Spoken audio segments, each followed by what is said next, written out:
मला वाटतं फक्त खीर घट्ट हवी होती का हो?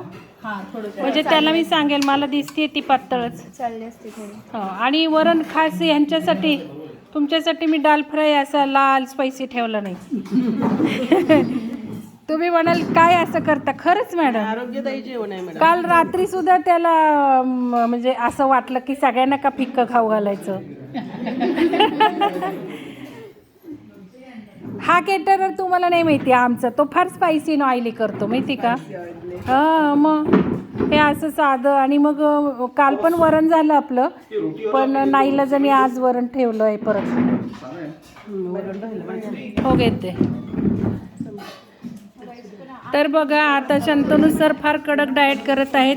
तिखट महिनाभर खाणार नाहीत, मीठ खाणार नाहीत, आलं खाणार नाहीत, लिंबू खाणार नाही. महिनाभर ते पाळतायत. त्यांना आता बिनमिठाचा भात लावलाय.